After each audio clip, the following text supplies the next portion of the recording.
ښه راځو په دې باندې بحث کوو چې ولې موږ او تاسې د شفتالانو ونې تربیه کوو. د شفتالانو ونې د دې لپاره تربیه کیږي ترڅو موږ د یو شفتالو د ونې قد را کنټرول کړو. که چیرې یوه ونه په طبیعي شکل باندې خپلې ودې ته پرېښودل شي نو دغه ونه ډېر لوړ قد کوي. کله چې د ونې قد لوړ شو او منځ کینوپي دغه د منځ برخه د ونې دا چې د ډېره ګڼه راځي، یعنې موږ کله دا ونه په طبیعي شکل پرېږدو چې دې وده وکړي، نو په دغه وخت کې دغه ونه موږ ته چې کومه میوه راکوي هغه میوه یې ډېره وړه او د میوې کیفیت کمزوره، میوه هغه رقم چې موږ غواړو هغه رقم رنګ نه وباسي، یعنې په مارکیټ کې په ښه قیمت نه خرڅېږي. خو که چیرې موږ او تاسې یو ونه په درست ډول باندې د اوله نه تربیه کړو او بیا هر کال کې چې په دې کې څومره شاخبري ضرورت ده، څومره تربیه پکې ضرورت ده، دغه ټول موږ ترسره کړو پکې، نو دغه ونې موږ او تاسو ته هغه رقم میوه چې زموږ ترې پکار ده دغه رقم میوه موږ ته راکوي. کومې ونې چې په درست ډول تربیه شوي او په درست ډول د دوی شاخبري کېږي، په دې ونو کې کومه میوه چې تولیدېږي د هغې رنګ، د هغې خوند او د هغې اندازه د مارکیټ وړي، یعنې دغه میوه بیا خلک په مارکیټ کې خوښوي او دهقان چې کله دا میوه خرڅه کړي ښه عاید یې نه په لاس راوړي، نو دغه دهقان بیا کولی شي چې دغه ښه عاید چې ده ته په لاس راغلی دی یو څه اندازه په خپل باغ باندې بیرته مصرف کړي، نو دغه سړی به ټول عمر یو ښه باغ لري، یو ښه تولید به لري، یو ښه عاید به ترلاسه کوي. ښه موږ وایو چې کله موږ او تاسې یوه ونه په درست ډول تربیه کړو او هغه ښه شاخبري کړو د هغې د میوې کیفیت ښه راځي. علت یې دا دی چې په شاخبري شوي او تربیه شوي ونه کې د لمر وړانګې د ونې هرې برخې ته رسیږي، نو دغه ونه چې په هره برخه کې میوه تولیدوي د دغې میوې کیفیت ډېر اعلی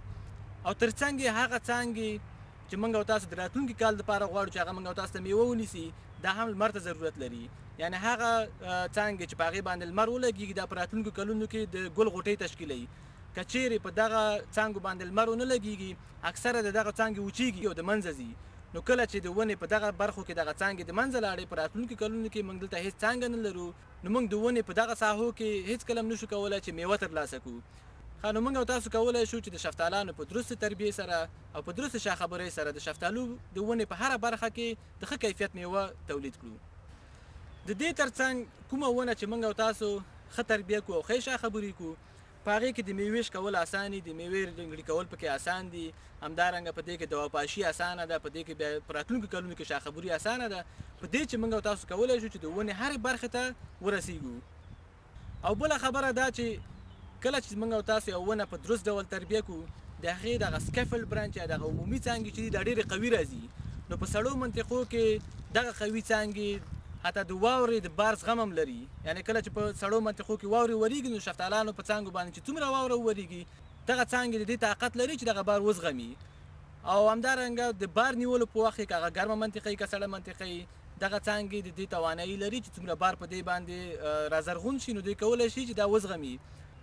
هغه ونې چې تربیه شوي نه په هغې کې دغه سکیفل برانچ نیغه وده کړي نو دغه نیغې څانګې هېڅکله هم د دروند بار یا د واورو بار که هغه د میوې بار د دې زغم نه لري، نو کله چې په دوی باندې بار رازیات شي نو دوی ډېر په اسانۍ سره ماتېږي. خو په تربیه شوي ونه کې دغه سکیفل برانچ چې موږ او تاسو تشکیلوو هغې ته کم تر کمه 45 درجې زاویه ورکوو چې په دغه زاویه کې چې کله څانګه لاسته راځي او دغه څانګې بیا د زیات بار د وجې نه ماتېږي. او بله فایده یې دا د هغه ونې چې په درست ډول شاخبري کېږي او تربیه کېږي په هغې کې د میوې نیولو چانس زیات وي، هغه په دې خاطر باندې چې د ونې په هره برخه کې څانګو ته لمر رسیږي او کومو څانګو ته چې لمر ورسیږي نو هغوی په اسانۍ سره د ګل غوټۍ تشکیلوي. تر څنګ بله فایده هم دا ده چې کله موږ او تاسو دغه ونه درسته شاخبري شي په دې کې مرضي څانګې هغه څانګې چې زموږ او تاسو خوښې نه وي هغه پکې ډېر زر موږ او تاسو کولی شو د منځه ویسو. د ونې د تربیې او د شاخبرۍ ګټې ډېرې زیاتې دي چې څومره موږ پرې وغږېږو نو دا شاید ورته کافي نه وي. په نوره دنیا کې خلک د شاخبرۍ په ګټې باندې اوس نه غږېږي ځکه ټول خلک په دې باندې پوه شوي چې شاخبري رښتیا هم ګټه لري. خو اوس هم په افغانستان کې داسې کسان شته چې هغوی د شاخبرۍ نه بده ګڼي، یعنې ښه زمینداره خلک دي، ښه دهقانان دي، باغداران دي، خو دوی په خپلو باغونو کې شاخبري نه کوي او که کوي هم ډېره کمه کوي، نو زړه یې نه کېږي چې خپل د ونو څانګې غوڅې کړي. دوی داسې فکر کوي چې په شاخبرۍ سره به د دوی میوه راکمه شي، خو رښتیا هم په شاخبرۍ سره میوه راکمیږي، خو دغه کمیدل دا په دې معنا نه چې دا سړی تاوان کوي. دغه کمیدل د دې هدف دا دی چې دغه سړی باید ګټه وکړي. حتی موږ د شاخبرۍ نه وروسته هم چې کله موږ شاخبري وکړو په دغه ونو کې موږ د هغې نه وروسته په دغه ونو کې میوې رنګړي کوو، یعنې تننګ پکې کوو، یعنې شاخبرۍ نه وروسته موږ او تاسو سره په دې ونو کې ډېره زیاته میوه پاتې کېږي. که چیرې تاسو یو شاخبري شوي ونې ته په پسرلي کې راشئ د ګل په وخت کې دا وګورئ دغه ونه نو تاسو به وګورئ چې په دې کې څومره ډېر ګلان دي. نو هغه ګلان که چیرې موږ تاسو وشمارو او په دې ونه باندې دغه میوه ټوله موږ پرېږدو نو بیا هم دغه ونه د دې توان نه لري چې دغه میوه اوچته کړي. کله چې موږ تاسو یو نیالګی تربیه کوو په دې کې باید یو څو خبرې په یاد ولرو چې یوه خبره دا ده چې کله موږ تاسو کوم نیالګي کینو دغه فاصله چې تعینو یعنی په دغه وخت کې موږ یو نیالګي ته یوه ساحه تخصیص کوو یعنی موږ غواړو چې دغه نیالګی په همدومره ساحه کې وده وکړي. مثال په ډول که چیرې موږ شفتالان کینو نو شفتالان که چیرې تاسو 5 په 5 کې کینوئ نو هر بوټي ته 25 متره مربع ساحه د دې لپاره تخصیص شوې ده. نو که چیرې 4 په 4 کې کینو نو دې ته 14 متره مربع ساحه تخصیص شوې ده. نو موږ او تاسو باید کوشش وکړو چې دغه نیالګی چې څومره زر کېږي دغه خپله تخصیص شوې ساحه ده باید ډکه کړي یعنی دا نیالګی باید په دغه ساحه کې راخور شي او بیا د هغې نه وروسته موږ او تاسو باید کوشش وکړو چې همدغه نیالګی کومه ساحه چې دې ته تخصیص شوې ده په همدې ساحه کې وساتل شي. یعنی داسې نه شي چې موږ او تاسو 4 په 4 کې د شفتالانو نیالګي کېنولي دي او هغوی د یو 4-5 کاله وروسته هر بوټي 25 متره مربع ساحه نیولي یعنی د یوې ونې څانګې په بله کې ننوتي. نو په دې رقم باید ونه شي. نو دغه کار موږ څنګه کولی شو چې ترسره یې کړو؟ درسته تربیه د ونې یعنی ښه ټریننګ او ښه پرونینګ کولی شي چې دغه ونه په دغه خپله محدوده ساحه کې راوساتي. د دې نه مخکې چې موږ او تاسو په عملي ډول د څانګو غوڅول شروع کړو نو راځو دلته یو بله موضوع ده چې هغه د اګزین موجودیت ده په نباتاتو کې. نو په دې باندې یو څه ناڅه بحث کوو. اوس موږ او تاسو اګزین ته د شاخبرۍ د نظره ګورو چې په شاخبرۍ کې اګزین څومره رول لري او په کومو نقطو کې باید په نظر کې ونیول شي.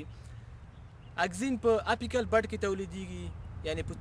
څانګې په څوکه کې تولیدیږي. که چیرې دغه څانګې ته متوجه شو په دغه څوکه کې مګزین تولیدیږي په دغه څوکه کې مګزین تولیدیږي او په دې کې مګزین تولیدیږي. نو ګورو چې د اګزین وظیفې ته دلته ګورو چې اولنۍ وظیفه د اګزین دا ده چې څوکې سره نږدې کومې لیټرل بډس یا دغه جانبي کومې زخې چې دي دوی ودې ته نه پرېږدي. موږ تاسو ګورو چې دغه ځکه چې کوم اګزین تولیدیږي دي تقریبا تر 15 سانتي مترو پورې نورو زخو ته اجازه نه ده ورکړې. نو دا اوله وظیفه ده. دویمه وظیفه د اګزین دا ده چې کومې څانګې چې تولیدیږي په دغه عمومي څانګه باندې دوی هم نه پرېږدي چې زیاته وده وکړي. که چیرې دغه څانګې ته وګورو نو کومې څانګې چې پرې راشنې شوي دي ډېرې ضعیفه او ډېرې کمزوري دي. وجه هم دا ده چې همدغه اګزین دوی نه پرېږدي چې دوی حرکت وکړي. بیا راځو همدې اګزین ته ګورو چې په دې څانګه کې اګزین بیا تولیدیږي او په دې څانګه کې دغه فرعي کومې دغه چې دي زخې چې دي دوی ودې ته نه دي پرېښي. بله د اګزین وظیفه دا ده چې اګزین همیشه چې کله په څانګو کې تولیدیږي نو لاندنۍ څانګې په دغه څانګه باندې چې کومې نورې فرعي څانګې یا جانبي څانګې موجودې دي د دوی دغه زاویه پراخوي. یعنی دې څانګې ته که چیرې تاسو وګورئ تقریبا 45 درجو کې دغلته موږ ته نورې څانګې په لاس راغلي. نو دغه د زاویې پراخوالی دا هم د اګزین وظیفه ده. که چیرې دغه څانګه په یو اندازه کې قطع شي نو دغه قطع کولو ته د اپیکل ډومیننس یعنی د څوکې د غلبې د منځه وړل وایي. که چیرې دا څانګه زه دلته قطع کړمه اوس د دې څانګې هغه کومه د څوکې غلبه چې په دغه څانګه کې موجود وه یعنی څوکه پکې غالبه وه څوکې به حرکت کولو او جانبي زخې به یې ودې ته نه پرېښودلې. دغه د څوکې غلبه اوس د منځه لاړه. نو اوس به څه کېږي په راتلونکي فصل کې به دغه څانګې ټولې وده کوي یعنی کومې جانبي څانګې چې دي دوی به په وده باندې شروع وکړي. بیا څه پېښېږي هغه څانګې چې د غوڅولو نقطې سره نږدې دي دوی به نیغه وده کوي ځکه چې بالکل د اګزینو کوم فشار دلته اوس نه دی موجود. نو موږ مخکې وویله چې د اګزینو یوه وظیفه دا ده چې دوی څانګې ته زاویه پراخوي. خو د دې نه کومې لاندې څانګې چې موږ ته په لاس راځي د دې زاویه به یو څه ناڅه راپراخوي. ښه د دې تر څنګ راځو یو بلې مسلې ته هغه دا چې موږ او تاسو کولی شو یوه څانګه په خپله خوښه رهنما کړو. کوم طرف ته چې موږ او تاسو خوښه یې موږ کولی شو چې د همدې څانګې نه بله لښته په همغه سمت کې وغواړو. نو د هغې دپاره چې کله هم تاسو یو څانګه غوڅوئ نو تاسو زخو ته وګورئ.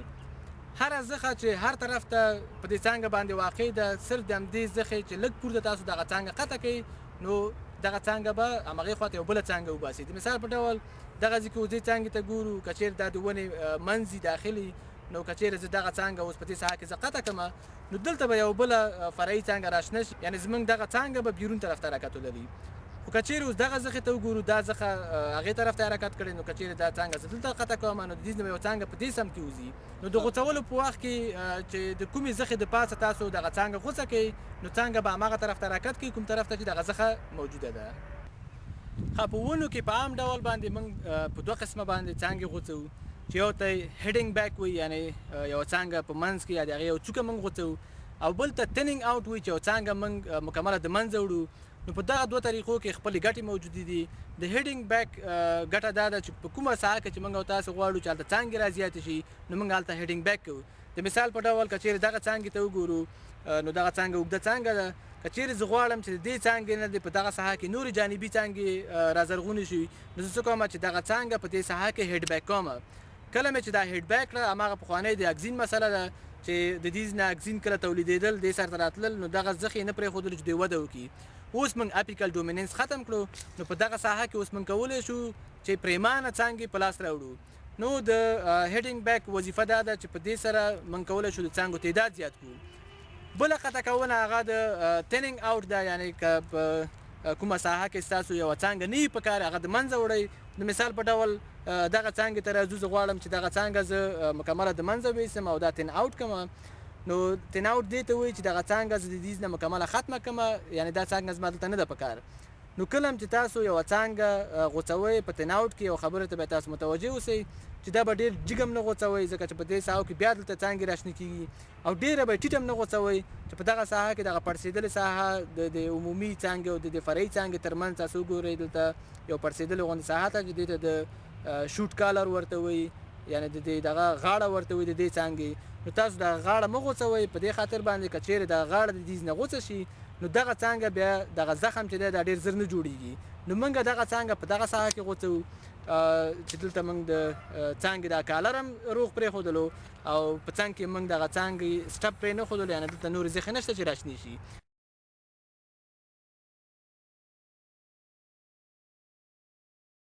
د دې نه مخکې چې موږ او تاسو د شفتالانو ونې شاخبري کړو، د شاخبرۍ نه مخکې ضروري ده چې تاسو د بوټي په تربیه باندې پوه شئ. هغه بوټي چې د اوله نه درست تربیه شوي وي، یعنې د کینولو د کال نه کوم کال باندې دا کینول کېږي تر 3-4 کلونو پورې د دې درسته تربیه شوي دغه بوټي په ډېر اسانۍ سره بیا شاخبري کېږي. خو هغه بوټي چې هغه تربیه شوي نه تاسو نشئ کولی چې هغه په اسانۍ سره په آینده کې شاخبري کوي.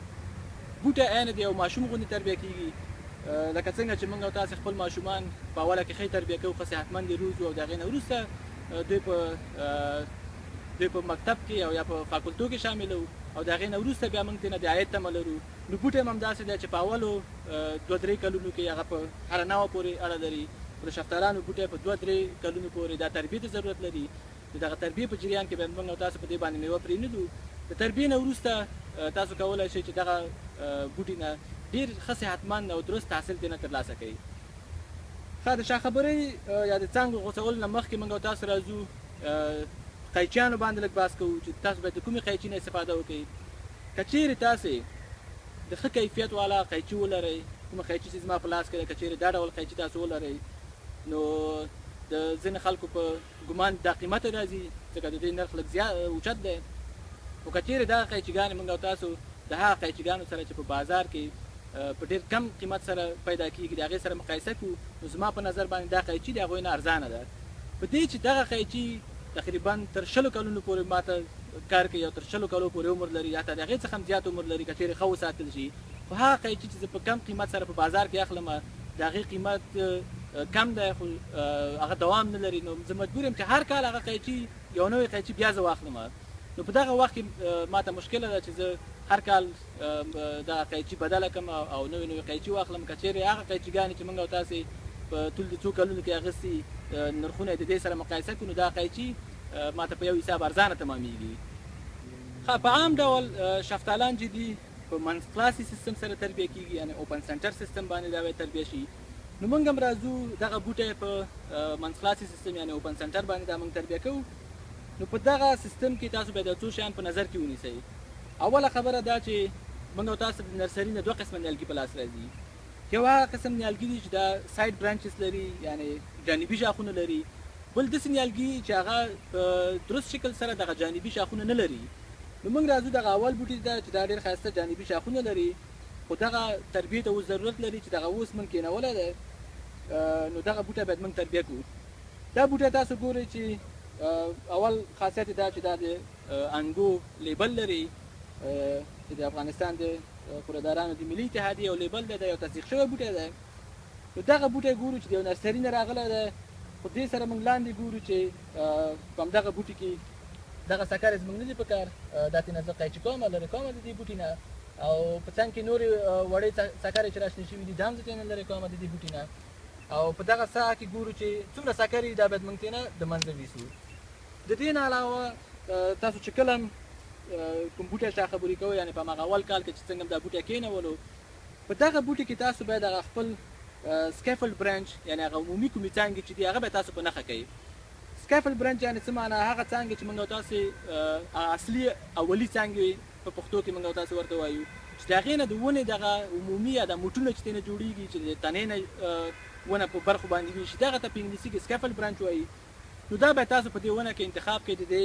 فاصله باید انتخاب کړئ د ځمکې نه چې هغه همیشه تر 50 سانتي مترو شاوخوا کې موږ باید سکیفل برانچ خپل ولرو. او د هغې نه علاوه دلته موږ او تاسو باید په همدغه ونه کې د سکیفل برانچ تعداد باید موږ او تاسو انتخاب کړو، یعنې څو دانې سکیفل برانچ موږ په شفتالانو کې غواړو. نو په شفتالانو کې په عمومي ډول د 3 نه نیولو تر 5 سکیفل برانچ پورې پاتې کېږي. په دغه بوټي کې موږ او تاسو راځو ګورو چې موږ ته څومره چانس ته چې څومره موږ سکیفل برانچ په دغه نیالګي کې موږ پرېښودلی شو. ښه د دې دپاره چې تاسو دغه خپل سکیفل برانچ اندازه تاسو تعینه کوئ، نو د هغې دپاره موږ همیشه د خپل زنګانه نه استفاده کوو چې اکثره وخت زموږ او ستاسو زنګانه سترګه تقریبا 1.5 متر د ځمکې نه لوړه ارتفاع لري. نو که چېرې دغه بوټی زه وګورم نو یعنې په ښه موقعیت کې موږ ته څانګې په لاس راغلي دي، نو په دې کې به تاسو څانګه انتخاب کوئ. زه د اول ځل دپاره څومره څانګې چې ما سره دلته لاندې موجود دي دغه ټولې پرېږدم، صرف دغه نیالګي سر قطع کوم ځکه ته خواته زما بوټی نور نه دی پکار چې دا په دې کې نورې څانګې راوباسي. زما دغه څانګې کافي دي چې دا د هغه عمومي څانګې راته تشکیل کړي. نو زه څه کوم چې دغه بوټی په دغه ساحه کې زه اوس قطع کوم. ښه په دغه څانګو کې موږ اوس یو څانګه داسې راپیدا کړه چې هغه موږ نه غواړو چې په دې ونه کې پاتې وي، په دې خاطر چې په دې کې 2 داسې څانګې دي چې یو د بل د پاسه راغلي دي. دغه څانګه که چېرې تاسو وګورئ او دې څانګې ته وګورئ دا دواړه یو د بل په سر راغلي، یعنې دا څانګه بیا په هغې څانګې باندې په آینده کې سوری کوي. نو موږ دغه څانګه چې یو څه ناڅه ضعیف هم ده او دغه څانګه موږ غواړو چې د دې نه دا نور یو بل سره فاصلې هم زیاتې ولري، نو موږ دغه څانګه د منځه وړو. کله چې دغه څانګه د منځه ویوړه اوس بیا دې ونې ته زه ګورم، نو زما په نظر د سږ کال دپاره همدغه کوم سکیفل برانچ پکې 5 دانې پاتې دي، نو دا زما خوښې دي. که چېرې تاسو غواړئ چې د دې نه هم په دې کې سکیفل برانچ راکمې کوئ کولی شئ چې ځینې څانګې ترېنه ختمې کوئ. اوس راځو یوې بلې نقطې ته چې کله تاسو په دې کې سکیفل برانچ انتخاب کړه نورې څانګې هم ترېنه لرې کړئ، د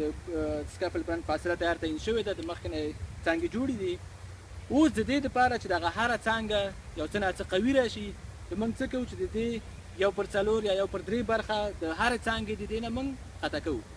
دا په دې خاطر قطع کوو چې همدغه څانګه زموږ یو څه ناڅه کلکه شي، یعنې که چېرې دا موږ دلته قطع کړو دغه څانګه خپله ځان تقویه کوي، د دې په ځای چې پورته حرکت وکړي نو دغه څانګه به لږ ځان قوي کړي ځکه دا زموږ هغه اصلي څانګې دي. او بل د دې په څنګ کې موږ غواړو چې همدغه څانګه دلته نورې څانګې تشکیل کړي تر څو دغه خپله ساحه چې دې ونې ته موږ محدوده کړې ده، نو په دغه ساحه کې باید د دې څانګې هر طرف ته خورې شي. نو د هرې څانګې موږ 1/3 برخه د دې راقطع کوو. ښه دغه دواړه نیالګي موږ د یوې نرسري نه اخیستي وو، خو په هغه لومړني نیالګي کې تاسو ولیدل چې د هغې سکیفل برانچ برابر وي، نو هغې سره موږ غرض ونه کړو. خو راځو دغه دویم نیالګي ته چې د دې سکیفل برانچ که چېرې زنګون ورسره برابر کړم نو دا زما زنګانه نه ډېر زیات اوچت دي او سکیفل برانچ وګورئ چې سکیفل برانچ پکې نشته او که شته دغه 2 دانې دي، نو زموږ ته 2 نه وي پکار، زموږ د 3 نه نیولې تر 5 پورې سکیفل برانچ دلته پکار وي. نو اوس د دې دپاره چې څنګه دلته سکیفل برانچ موږ ته را پیدا شي، نو دغه نیالګي سره موږ څه معامله کوو. د ټولو نه مخکې اوله خبره دا ده چې څه واټر سپراوټ یا کوم سکرې چې په دغه نیالګي کې راشنې شوي هغه ټولې موږ د منځه وړو. د هغې نه وروسته دغه نیالګی موږ تر هغه اندازې پورې قطع کوو چې تر څو کومه ساحه کې چې زموږ او ستاسو سکیفل برانچ پکار دي. ښه دغه بل نیالګي په څېر اوس د دې نیالګي هم د سکیفل برانچ یا دغه د عمومي لومړنیو څانګو ساحه یو وارې په نښه کوو چې کومه ساحه کې زموږ دغه څانګې پکار دي. راځو د زنګانه سره زه برابروم ګورم چې زموږ سکیفل برانچ باید په دغه ساحه کې موږ ته په لاس راشي. وګورو چې زموږ سکیفل برانچ 2 دانې دي په دې ځای کې دي، خو دغه 2 هم زموږ نه دي پکار. موږ دلته غواړو چې په زیات تعداد کې د 3 نه نیولې تر 5 پورې سکیفل برانچ زموږ پکار دي. نو موږ څه کوو چې دغه اندازه موږ تعینه کړه چې تر دې ځای پورې زما د سکیفل برانچ هغه ساحه ده، یعنې زه باید په دغه ساحه کې سکیفل برانچ ولرم. خو زه راځم یو څه اندازه دغه نیالګی لږ پورته قطع کوم، اول به دغه 2 لخته ترېنه قطع کوم. نو اوس راځم زما د سکیفل برانچ منطقه چې دا کومه ساحه کې چې زه غواړم چې زما سکیفل برانچ را زرغونې شي نو هغه دغه ساحه ده خو زه دا بوټی په دغه ساحه کې نه قطع کوم زه لږ تقریبا تر 15 سانتي متره دغه بوټی لږ پورته قطع کوم کله چې موږ تاسو کوم بوټی قطع کوو نو دغه قطع سره د کوم ساحه چې غوڅه شوې ده دې سره نږدې کومې زخې چې راشنې کېږي د هغوی وده ډېره مستقیمه نیغه نو موږ هیڅ کله د خپل سکیفل برانچ لپاره موږ نه غواړو چې مستقیمې نیغې څانګې موږ انتخاب کړو موږ همیشه غواړو چې د دې نه داسې څانګې په لاس راشي چې هغه یو پراخه زاویه ولري ځکه چې پراخه زاویه لرونکې څانګې هغوی په آینده کې د ډېر زیات بار زغم لري څومره دروند بار چې دغه څانګې ونیسي دغه څانګې کولی شي چې دغه بار وزغمي خو هغه څانګې چې د دې ځای نه مستقیمې جګېږي هغوی نشي کولی چې دغه بار وزغمي نو هغوی د ماتېدو سره مخ کېږي ماتېږي ښه موږ په راتلونکي کال کې بیا څه کوو چې کومې څانګې چې د دې نه پراخې زاویې سره راشنې شوي دي هغه پرېږدو او کومې څانګې چې د دې ساحې څخه راشنې شوي دي او هغه نیغې تللي دي دغه منطقه ټوله قطع کوو نو موږ ته په راتلونکي کلونو کې د ډېرې پراخې زاویې لرونکې څانګې په لاس راځي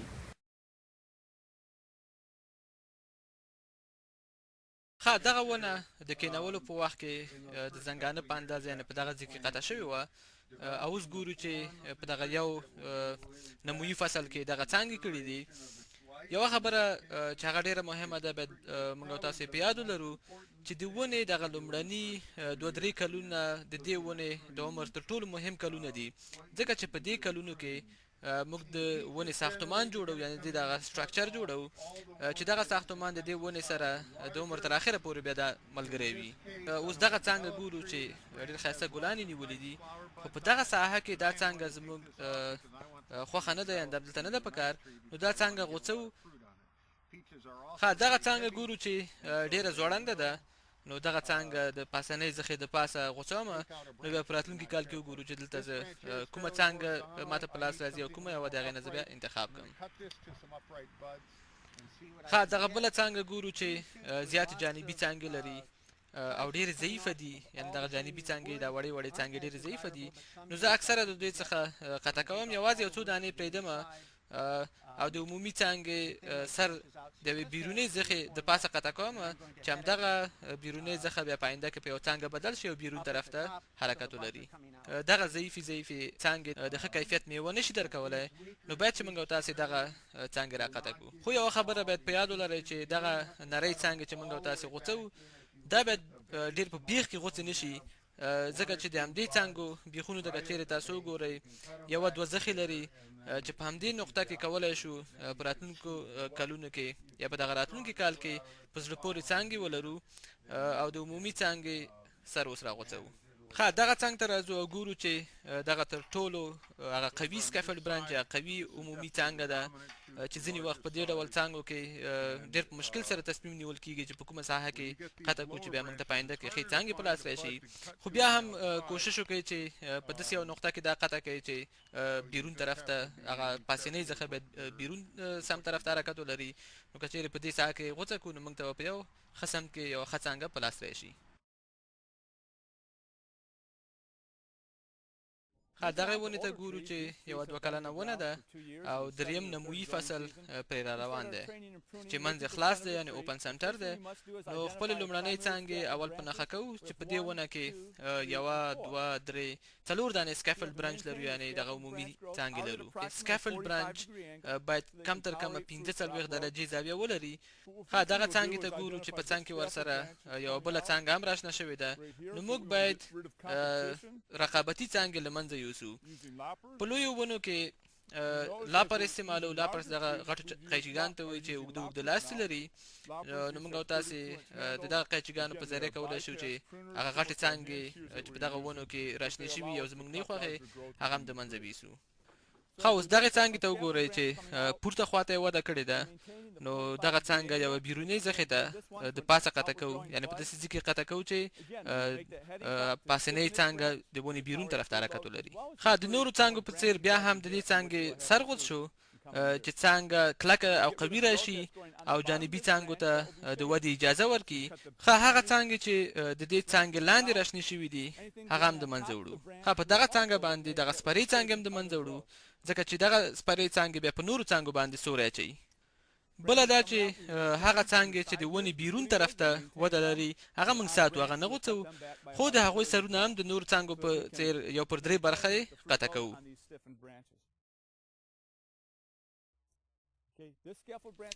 دغه څانګې ته وګورئ چې په تیر ژمي کې موږ په دغه نقطه کې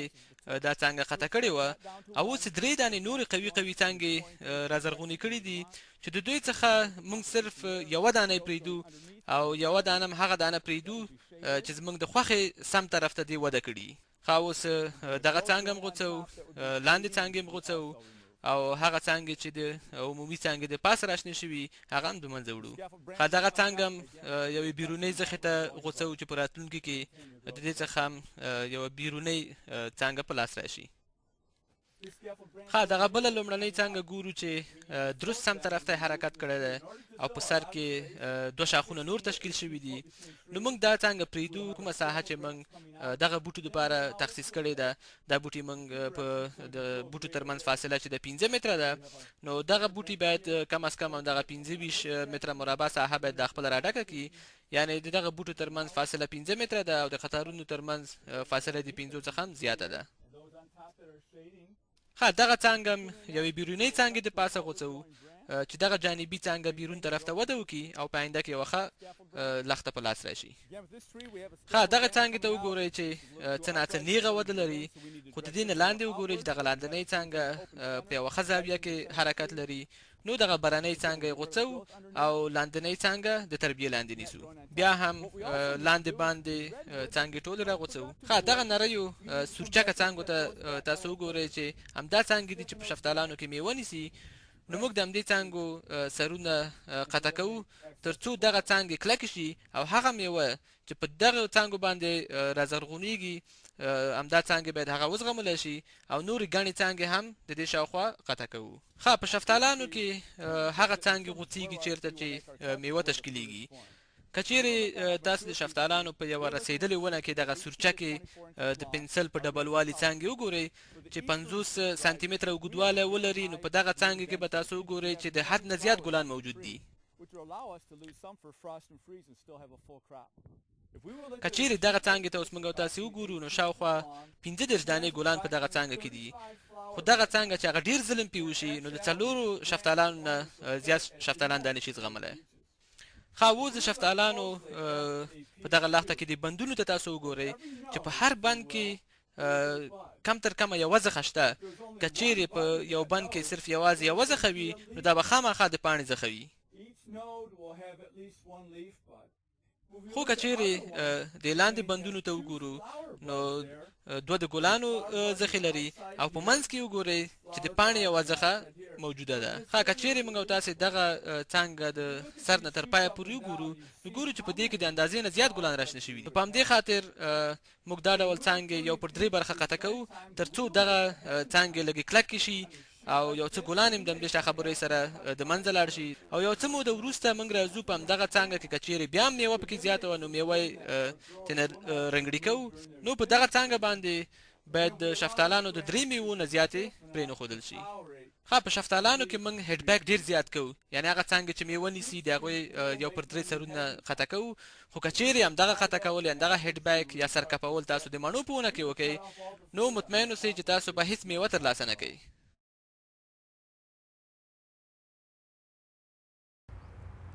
دغه د شفتالانو یوه 15 کلنه ونه ده چې د کېنولو د ورځې نه ده د تربیې لاندې نیول شوې ده. نو کومه ورځ باندې چې دغه نیالګی موږ د نرسري نه راویستلو او په دغه باغ کې هم کېنولو، په همغه ورځ دا موږ تربیه کړو. یعنې کله چې دغه نیالګی دلته کېنولو په هغه ورځ باندې موږ دا د زنګانه په اندازه باندې قطع کړو چې هېڅ کومه څانګه یې نه لرله، صرف د یو ډکي په شکل باندې موږ دلته دا بوټی کېنولو. د هغې نه وروسته کله چې موږ دغه بوټی د زنګانه په اندازه باندې قطع کړو نو په راتلونکي ژمي کې د دې نه 15 څانګې رازرغونې شوې وې چې هرې څانګې تقریبا 1 متر پورې اندازه لرله. نو بیا دغه څانګو کې موږ 4 دانې انتخاب کړې او په دې 4 څانګو سرونه موږ قطع کړل، یعنې یو پر 3 برخه د دې سرونه موږ قطع کړي دي. بیا دغه هرې څانګې یعنې کومه څانګه چې موږ قطع کړې وه په هماغه راتلونکي فصل کې د دې نورې څانګې راووتلې. بیا په بل کال کې همدغه څانګې چې د دیز نه شروع کړې وه، یعنې د سکیفل برنچ نه چې کومې څانګې راوتې وې دا دویمې څانګې چې دي دوی موږ په دغه ساحو کې قطع کړې او ګورو چې دلته نورې څانګې کړي دي.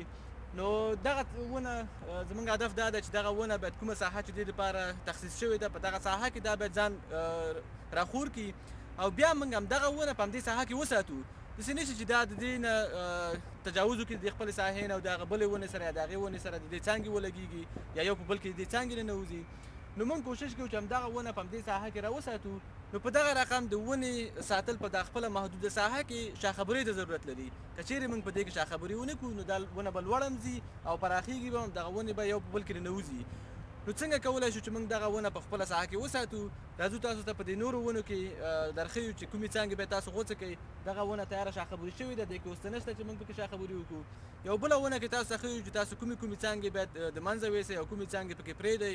کومه څانګه په کوم سمت کې پاتې شي، په څومره اندازه باندې پاتې شي، ځکه زموږ هم میوه پکار ده او هم موږ غواړو چې دغه ونه په دې خپل ځای کې وساتل شي. او هم د ونې کینوپي موږ باید داسې اداره کړو چې زموږ همیشه دې ته لاس ورسیږي چې د میوې شکول پکې اسانه وي، د وپاشي پکې اسانه وي، دغسې په راتلونکو کلونو کې شاخبري پکې اسانه وي. نو دغه کارونو ترسره کولو لپاره همدې شاخبري ته ضرورت دی. نو په نورو ونو کې تاسو ته ښیو چې څنګه موږ او تاسو دغه رقم شاخبري کولی شو. ښه، دغه د شفتالانو یوه 15 کلنه ونه ده چې د اول کال نه تربیه شوې ده او هر کال په دې کې شاخبري شوې ده. نو د شفتالانو په غټه ونه کې چې کله هم تاسو شاخبري کوئ، په دې وخت کې تاسو یوې غټه قیچي ته ضرورت لرئ چې دې ته لاپړس وایي په انګلیسي کې، او یعنې دا د هغې وړې قیچي نه ډېره زیاته قوي ده. دلته موږ او تاسو هسې مضبوطې څانګې په لاس راځي چې هغه موږ او تاسو په وړه قیچي باندې نشو غوڅولی. نو د شفتالانو په ونه کې چې کله هم تاسو د اول ځل دپاره شاخبرۍ ته راځئ او ونې ته درېږئ، نو د ونې نه به ګرد چاپېره راتاو شئ، وبه ګورئ چې د کوم طرف نه ستاسو لاس ښه آزاد دی، ښه کار پکې کولی شئ. نو اول به تاسې واټر سپراوټ په نښه کوئ، یعنې دغه کومې تاندې لښتې چې دي تاسو باید دا په نښه کوئ، اول دا د منځه ویسئ. د هغې نه وروسته ګورو چې په ونه کې کومې نور غیر مطلوبې څانګې دي هغه د منځه وړو. بیا هم تاسو د مخکې په شان لکه مخکې موږ دغه په کالر باندې وغږېدلو د څانګې، نو تاسو باید د څانګې کالر هم د منځه ونیسئ او په دغه څانګو کې سټب هم پرېږدئ چې بیا د دغه سټبونو نه نورې دغه راشنه کېږي، څانګې راشنه کېږي.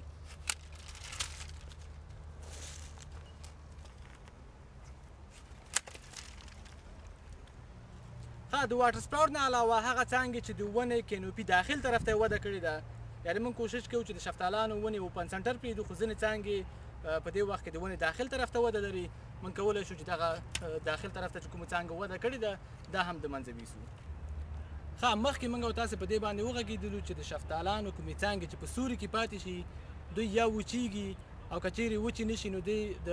غوټۍ یعنې د ګل د غوټۍ د نیولو قابلیت نه لري. بیا هم که چیرې د ګل غوټۍ ونیسي نو په دې ساحو کې چې کومه میوه تشکیلیږي هغه میوه ښه کیفیت نه لري.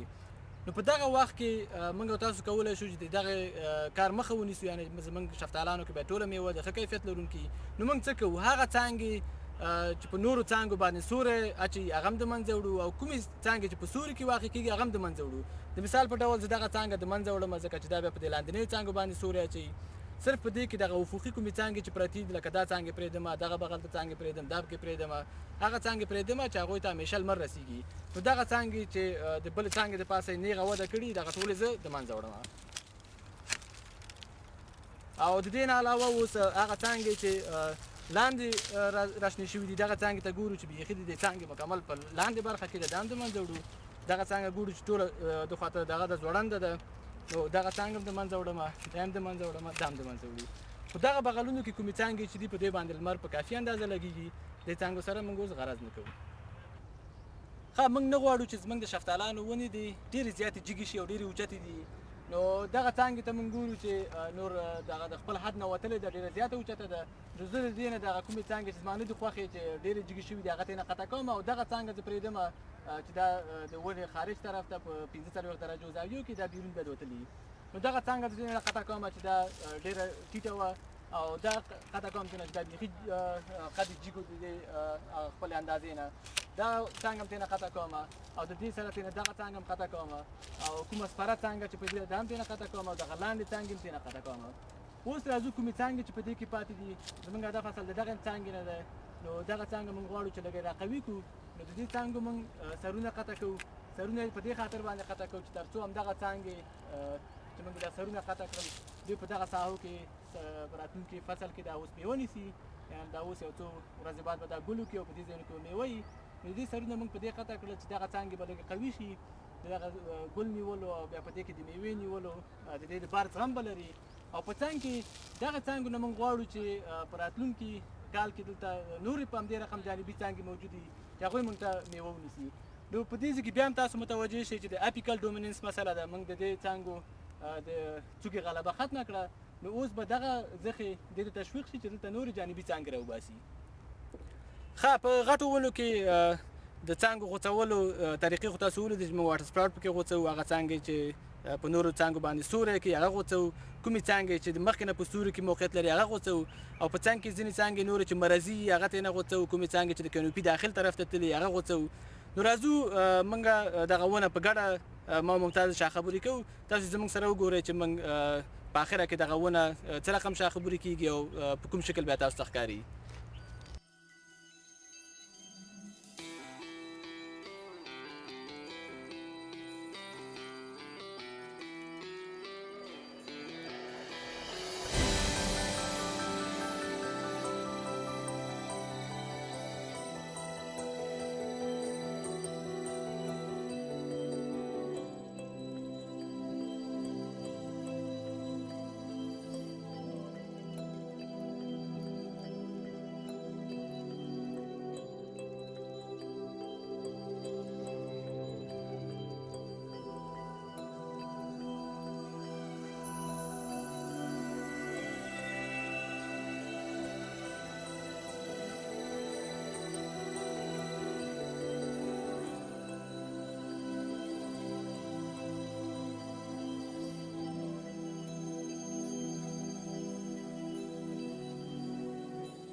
ښه، دغه زموږ د شفتالانو یو ونه وه چې موږ په ګډه باندې شاه خبرې کړه. تاسو ولیدل چې اوله کې دا په کوم قسم وه، اوس په کوم رقم شوه.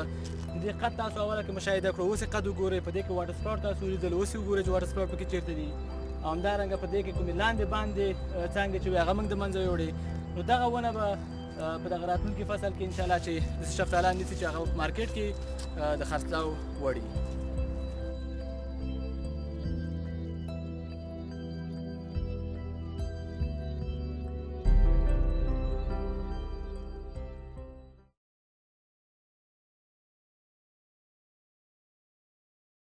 دغه د شفتالانو یو ونه ده چې معمولا زموږ خلک شفتالان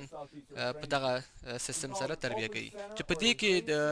د ونې دغه عمومي څانګې چې دوی په 15 درجو زاویو کې وده لري او د ونې منځ خالي. په شفتالانو کې اوپن سنټر سیستم ځکه استعمالیږي چې ترڅو موږ د شفتالانو د ونې د قد را کنټرول کړو او همدارنګه ترڅنګ د ونې هرې برخې ته د لمر وړانګې ورسیږي. که چیرې د شفتالانو یو ونې ته چې په منځخلاصي سیستم سره تربیه شوي وګورو، تنې نه 3 سکیفلډ برانچ را جدا شوي دي. بیا دغه هر سکیفلډ برانچ په 50 سانتي متر اندازه کې دا بیا قطع شوی او د هغې نه نورې څانګې منځته راغلي دي، او بیا هغه کومې څانګې فرعي څانګې چې راغلي دي هغه هم په 50 سانتي کې قطع شوي وي، او بیا نورې فرعي څانګې ته لاس راغلي دي، او بیا دغه څانګو نه چې کومې نرۍ څانګې موږ ته په لاس راځي همدغه څانګې موږ تاسو ته میوه راکوي. ښه، نن بیا د دې نوبت را رسېدله چې دغه ونه یو ځل بیا شاخبورې شي ترڅو په راتلونکو کلونو کې هم دغه ونه حاصلخیزه وي. ښه، په دغه ونو کې هغه اول کار چې موږ او تاسو کوو هغه دا ده چې په دې کې دغه کومې نیغې تاندې لښتې چې دي چې دغه ته واټر سپراوټ وایي دغه باید موږ د منځه ویسو، لکه څنګه چې همدغه ونې ته د سیستم ته نوم ورکړل شوی دی چې اوپن سنټر وي، نو باید چې د دې ونې منځ خالي وي. نو راځئ چې اول همدغه تاندې لښتې د منځه ویسو. هغه څانګې چې نیغه وده لري او یا هغه څانګې چې د ونې داخل طرف ته تلي دغه څانګې باید موږ قطع کړو. ها د دې ونې ساختمان ته ګورو چې هر سکیفل برانچ بیرته په یو دوشاخه شاخونو باندې بدل شوی دی نو وګورئ چې په دغه څانګو باندې یعنې په دغه دویمۍ څانګو باندې هم ځینې نیغې لښتې راشنې شوي دي چې موږ او تاسو باید دغه لښتې هم د منځه ویسو.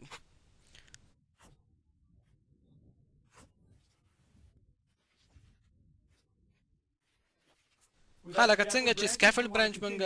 په 45 درجو زاویو کې تربیه کړي دي نو د دې نه چې څومره څانګې په لاس راځي او څومره دوی وده کوي نو دغه ټولې څانګې باید کم تر کمه په 45 درجو زاویو کې حرکت ولري بیرون طرف ته. نو موږ دغه څانګه هم په داسې ځای کې غوڅوو چې د دې نه کومه بله څانګه په لاس راځي نو هغه باید په 45 درجو کې حرکت ولري.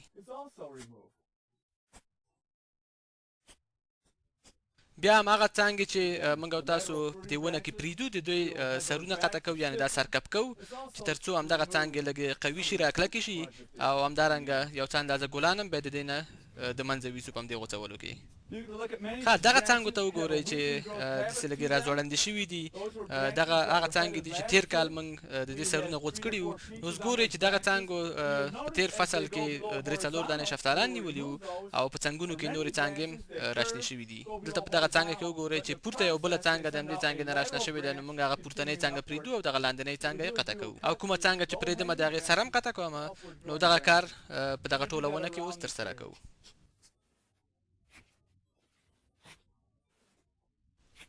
بیا هم د عمومي څانګو لاندې چې کومه وړې وړې څانګې دي هغه د منځه وړو او هغه څانګې چې د ونې داخل طرف ته حرکت کړی هغه هم د منځه وړو. ښه دغه څانګې ته وګورئ چې دا اصل زموږ هدف دا و چې همدا څانګه باید همدې سم کې حرکت ولري خو ګورو چې پروسه کال زیات حاصل نیولی او نو دغه هغه کومه څانګه چې مطلوبه څانګه هغه ځوړنده شوې ده خو بیرته په همدې پروسه کې وګورئ چې یو بله څانګه پور طرف ته راشنه شوې ده چې دا پورته حرکت لري نو موږ دغه لاندنۍ څانګه قطع کوو او دا برنۍ څانګه د خپل سکیفل برانچ په صفت انتخابوو. بیا هم دغه کومه څانګه چې موږ د سکیفل په صفت اوس انتخاب کړه د دې هم سر غوڅوو تر څو دا جانبي شاخونه وباسي. دلته اکثره خلک خوښوي چې شاخه بوري د ځمکې نه وکړي نو موږ هم دغه ونه د دې اندازې نور پورته نه پرېږدو چې دا هغې خواته وده وکړي.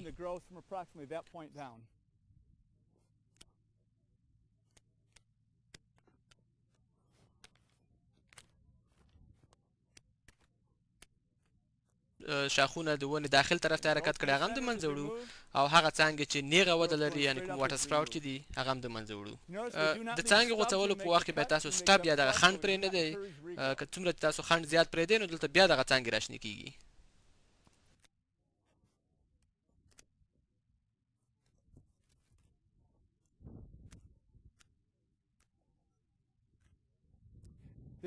په دغه شاخه بوري کې موږ تاسو کوشش کوو چې د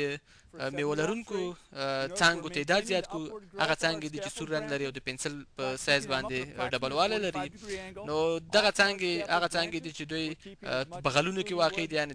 د عمومي څانګو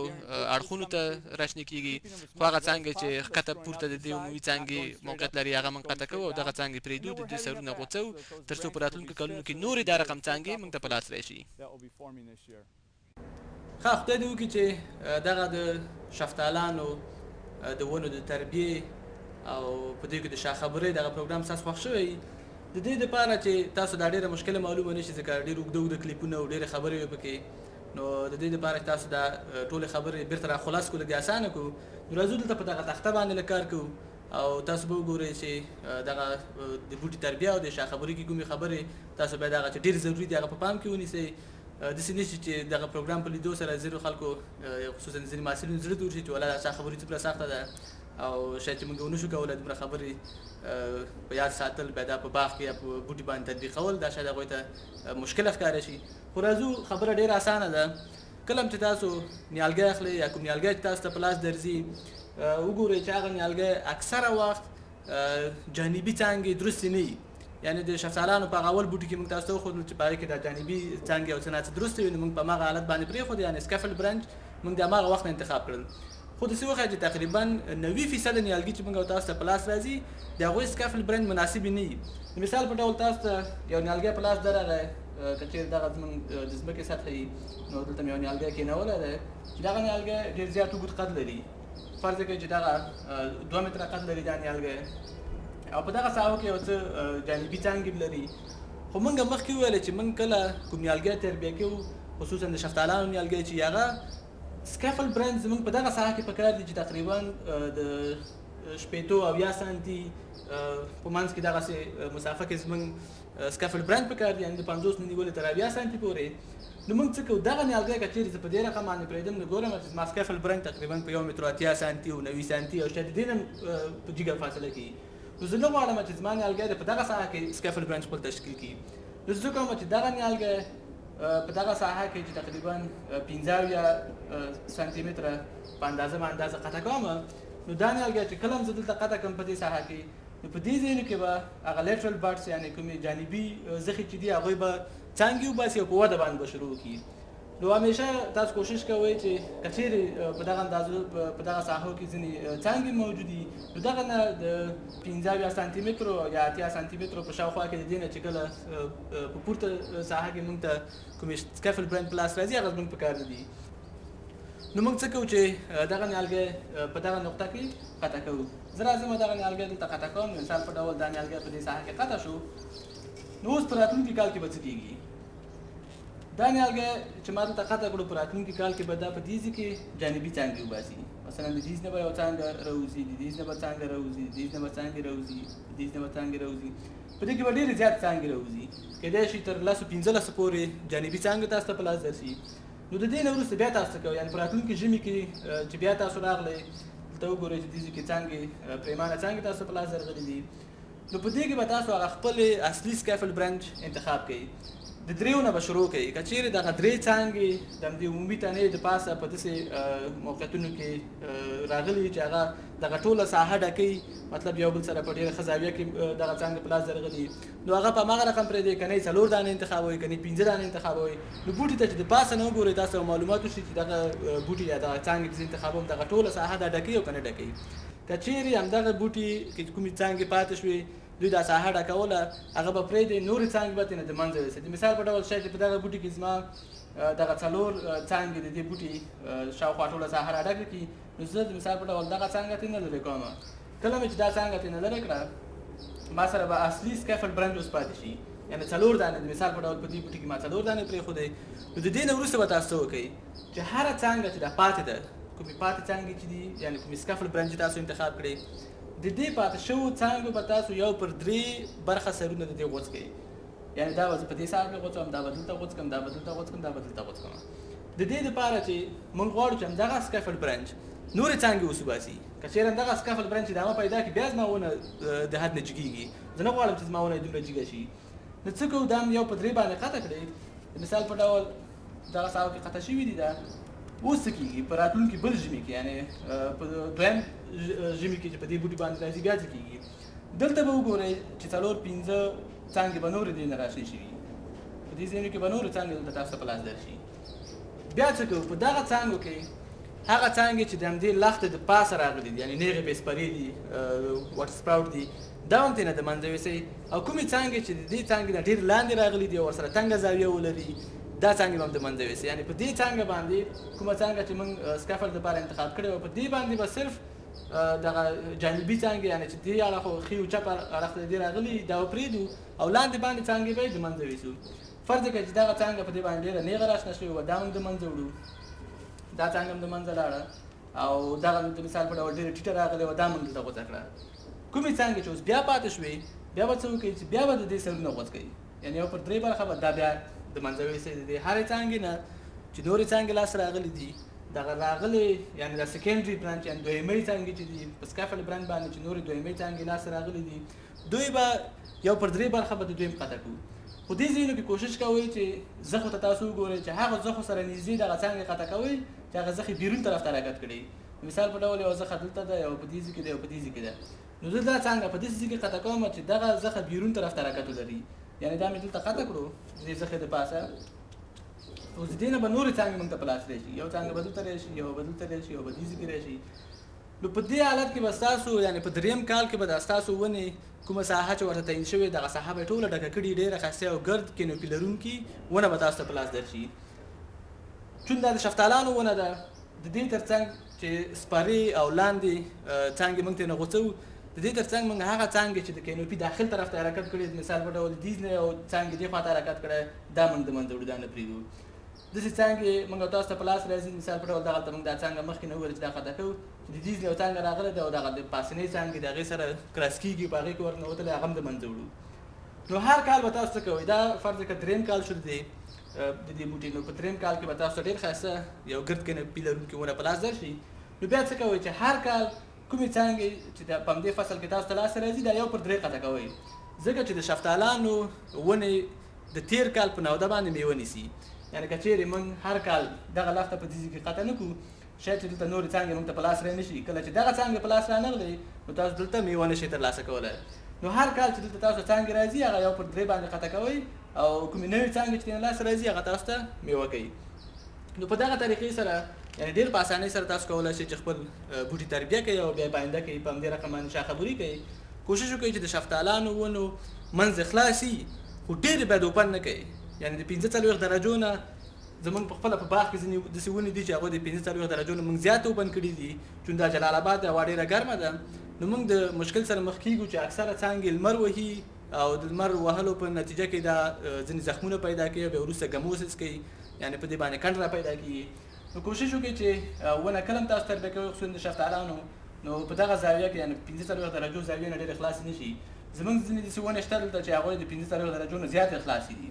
کله چې دا زیاته خلاصه شي نو د لمر وړانګې راځي د دې په دې تنو باندې لګېږي، خصوصا د سکفل برند باندې دا سوځوي. د سوځولو په نتیجه کې د ډېرو زیات مشکلاتو سره مخ کېږي. نو تاسو کوشش وکړئ چې 45 درجه زاویه چې کله هم تاسو نیالګیو ته ورکوئ ډېر اسانه ده، نه تړلو ته ضرورت شته د څانګو، د کوم بل کار ته په دې باندې ضرورت شته. صرف دومره کار کوئ چې بیرونۍ زخې ته څانګې غوڅوئ، نو په خپله دغه ونه ځان ته اوپن سنټر شکل پیدا کوي. که چیرې زموږ د پروګرامونو په باره کې تاسو نظریات لرئ یا پیشنهادونه لرئ، نو تاسو کولی شئ چې په سکرین باندې کوم د تلیفون شمیرې یا کوم ایمیل ادرسونه چې دي په دې باندې تاسو موږ سره تماس نیولی شئ، نو موږ تاسو ته کولی شو چې ستاسو د خوښې وړ پروګرامونه را تیار کړو.